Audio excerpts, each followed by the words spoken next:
دربین کو تفگرین کرد جده سلطاریه ترکیه خواری نیک نجیدو بون. لی انرژیا کودنا برای جوان و روشنبیرین کرد ده ایدی گیانا خواه کرد بو. او خودی هزه که به هم پا بو. ایجا دما پلتفرمه که نخاش کرن او زانیاری بو دبن دستی اندام رزگاریه ده.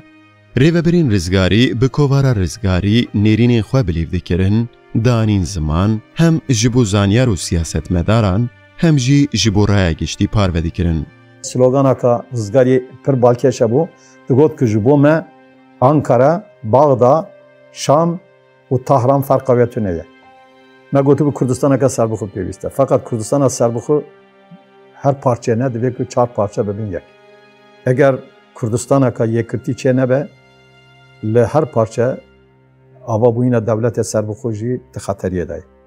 یا جی تکاره پیواجو جدا جدا بن، فدرال آوا ببن، اتونومی آوا ببن، بشکی دولت کی سربخو آوا ببن، ل یکی تیا کردستان پیوسته. اف خبات هر کودچو باندوره که ارینی پیک دانی لی سرگل. بزلالی کس ندگوت اف برنامه ها وی تفگریه.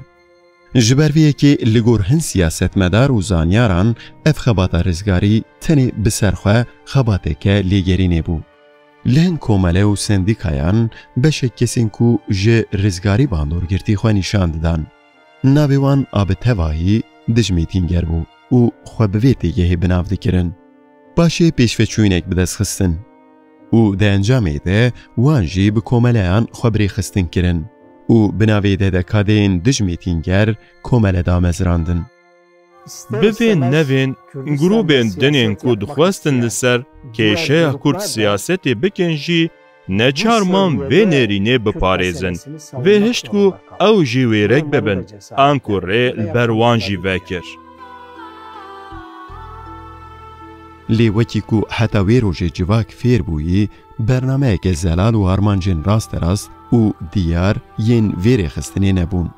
لی به تو شکلی جی کلجانیا کو لدورا وی تفگری کن بویی گیم ندبو. رزگاریه دا کاتگوریا که وک سکرتر سروکه گشتی تو نیه.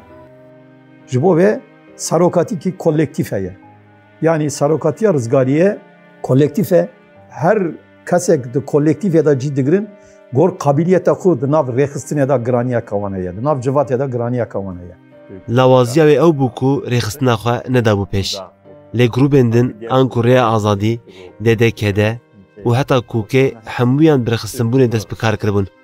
Ez hezirim ku nebaweriya bi hevdû ya kadroyan pêşterazî û başnenaskirina hevdû bandor li ser vê yekê kiriye. Dîsa jî di encama desteya nivîskaran a rizgariyê bi zaveke cuda ji xwe re ava kirin û ji ber vê jî DDK'de neçarma parçe bibe. Sazbûn û cudabûna fikran li pey hevatin. Demek şun de li ser şîweya rêxistinbûn û metoda çalakî û xebatan hin nêrînên cuda dihatin destnîşan kirin.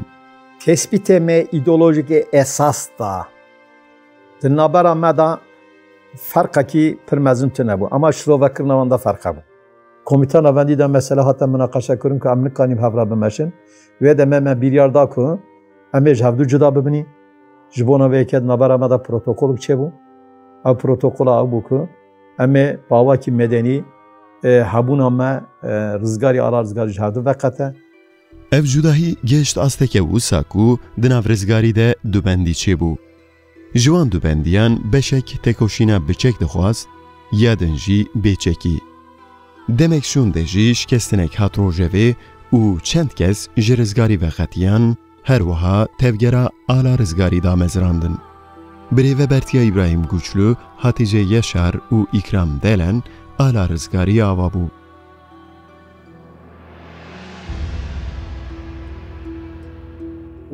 Dehişmendiya rizgariyê de ev hebû heger em bibin partî em ê tekoşîna şerê çekdarî bidin dest pê kirin. Rêveberên wê demê bingeha vê jî li gorî xwe danîbûn. Helbet çendîn çalakiyên çekdarî jî pêk anîn. Lê di wan de bi ser neketin anku ew çalakiyên çekdarî jî ji bo dabînkirina pereyan, şêlandina dezgehan filan û bêvanan bû. Yani li dijî dewleta ku armanca wan bû, tu çalakiyên çekdarî nehatin kirin. Çima ku navê prosesê avakirina îdeolojîk hatibû danîn, li gorî grûbên din hinekî li paş maye. بیا من ev jî bû sedema ku rizgarî qez bimîne. An ku sedema vê yekê paşxistina rêxistinbûna wê bû. Di vê navberî de berî ku li Tirkiyeyê derbeya leşkerî ya 1980 çê bibe, di xada demokrasiyê de meşandina siyaseta rewa pêkan bû. Kurdan jî ev fersend bikaranîn. û li Diyarbekir Mehdîzana, li Agirî jî Urfan Alparslan li ser navê PSK te tevlî hilbijartinê bûn û hatin hilbijartin. Her du jî bûn serok şaredar. Ji xeynî van li çend bajarokan jî şaredarî ket destê Kurdistaniyan. Rêxistinbûna rizgariyê piştî ku ketin zindanê hat davakirin. Piştî siyê cotmeya 1979 ne. Saziyên wê yên siyasî hatbûn avakirin û her wiha dest bi rêxistinbûna rêveberiyê jî hatbûkirin. Erê nav lê nehatbûkirin lê dema derbeya leşkerî çêbûye, rêxistineke siyasiya rizgariyê jî hebû. Lê çendek şûn de derbeya leşkerî, anku di 1980 heyva îlonê leşkeran destanî ser deshilatdariyê û temamî rêxistin û tevgeran rastî tundiyeke dijwar hatin. Kurd jî her wisa.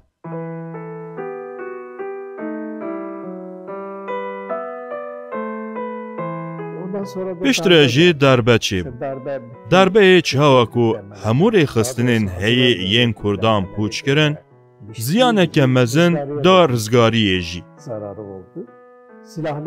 Di encama çalakiyên çekdarî de derbên mezin xwarin û piraniya rêveberên wê ketin zindanan. Bi rastî jî dema derbeya leşkerî çêbû, rizgarî jî di nav xwe de di bendiyên navxweyî dijiya. Tevger hewl dida ku ji nû ve hişê xwe bîne serê xwe û derber rû da. Artêşa Tirk her tişt hilda bû berçavê xwe û tiştê teqez û armanca wan tunekirina hemû çepgir û Kurdistaniyan bû. Çalakiya leşkeran li ser vî hîmî pêk dihat. Hemû rêvebir û endamên tevgeran avêtin zindanê. Di van şert û mercan de rizgarî bi destê kesên ku hêlî derve xwe veşartî bûn, belavokek nivîsî û weşand. Banga berxwedanê kirin ji bo zindaniyan. Ji bo endamên li derve mayî jî banga rêxistinê dikirin. Derketina derveyî welêt qedexe kirin. Çendîn car jî li Kurdistanê çalakiyên leşkerî û şoreşgerane pêkanîn. Lê wan hemû çalakiyan mixabin tu encam bi dest ve nedanîn. Biya min sedema cudabûna ala rizgarî û rizgariyê bêbaweriya navbera kadroyan ji hevdû bû. Ji cudabûna nêrîna îdeolojîk wê de tir, sedema cihêbûna cudahiyên rêbeza karkirina desteya nivîskaran û şêwaza wan a cude ya siyasetê bû.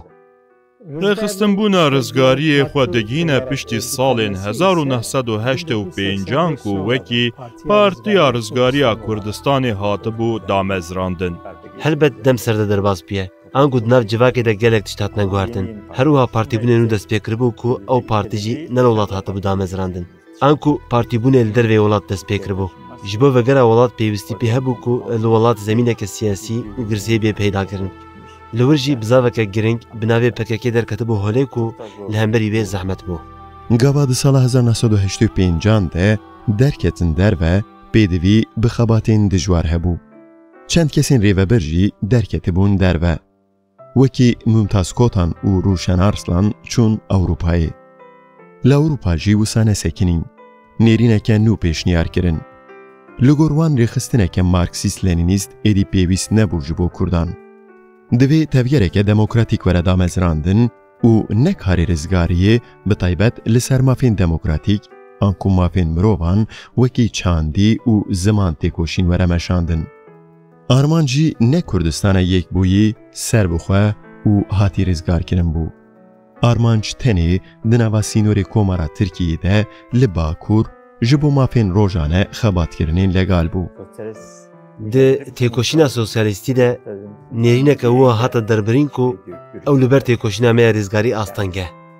An ku ramaneke mîna mebhembêzkirina sosyalîzmê re nêrînên xwe netewî ji destan e derkete holê. Lê vê ramanê jî nekarî xwe bide pêş. هەروەها هەلوەستا توندی یا پەکەکێ و خۆگرتنا گەل li dora wê bi me jî da fêrkirin ku ji gotinê bêtir kirin bandorê li gel dike. Ev jî bi wê rewşê re derkete holê.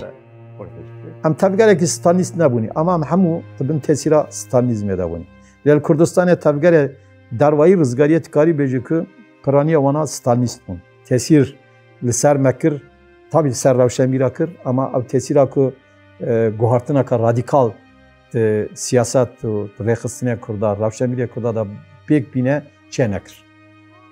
Di vêna berê de rizgarî bixwe jî di sala 1985 de tevgerek bi navê Kurdistan Komünîst Partîsî înşa örgütü, an ku Partiya Komünîst a Kurdistanê rêxistinek damezrandibû. Bi vî awayî hewldanek danîbûn pêşaxwe. Lê Mîta Tirk pê vê xebatê jî hesiya û di sala 1987 de sê kesên rêveber hatin binçavkirin. Ev jî di dîroka Kurdistanê de serdemeke nû vekir. Ew sê kes di dadgehên Tirkan de yekemîn car bi zimanê xwe parastin. Zimanê Kurdî yekemîn car li dadgehan deng diveda. Tikarî bêjî rizgariyê pêlekî mezin fikrî çêkir. An ku di nav gundî, xezan û çînaka dikarên Kurd de zêde bandorek çênekir. Tenê wan jê fêm kir ku çend xortan li ber dewletê serî hildaye. Loma jî veguherandina vê bizavê bi siyaseta rojane û berçav hatibû paşguhkirin. Em duwarê li ser mafên netewî yên Kurdan û perwerdekirina gundî, karker û kedkarên wekî siyaset û rêxistin bi pêş ve neçûn. Ji ber ku me nekarî em ji vê asê derbas bikin jî nepêkan bû em nav gel zemînekê ji xwe re bibînin. Qelsmayîn û hêz negirtin ne tenê ji bo rizgarî, ji bo hemû tevgerên çep û rêxistinên Kurd wekî qedereke siyasî bû. Tu tevger û rêxistin newêriyan ku pişta xwe rast bikin. Her çi qasî hewldanên cûr be cûr hatin rojevê jî ji xeynî çend mînakên îstîsna tu serkeftinek pêk nehat. Proletariyaya cîhanî jî derîveyên pêkanîna şoreşa sosyalîstî nekarî bigîne encamekê. Loma jî jê dereke duyemîn derkete holê. Tevgerên rizgariya netewî, gelo ji tevgerên rizgariya netewî dikarî sosyalîzm derkeve. Yanî li Kurdistanê proletariyayeke sanayî pêşketî tune ye. Lê tu radibî şoreşa sosyalîzmê pêşniyaz dikî. Erê di ev sosyalîzm li kîjan Çînan kar bike? Ne pêkane ku li ser gundiyên Kurd şoreşa sosyalîzmê bê birêxistin kirin. Rêveberên rizgarî yên ku çûbûn Ewropayê li wir di nav çendîn hevdanan de xwestin hin tevgerên legal û aştiyane damezrînin. Lê bêbandorman. Li Kurdistana Bakur jî her wisa. Heger hûn ji min bipirsin, ez ê bêjim xwezî rizgarî piştî sala 1980 nehat ban birêxistin kirin. An ku bi nêrîna min ji xwe rizgariyê heta 1980 xebatên ku pêwîst bû kiribûn. Piştî wê Partiya Rizgariya Kurdistanê hata avakirin. Lê şert û merc gelekî guherî bûn. Wê demê li Kurdistanê jaliyê pekekê ve hêj şerê çekdarî nehatibû destpêkirin. Yanî êdî tu şansê serkeftina ji nû ve birêxistin bûna bi şêwaza salên berê şerê çekdarî nemabû. Xwezî wê demê derbazî pêngava duduyan nebûye. û ev bizav di tama xwe de hatiba hiştin. Daxwaza min ev bû.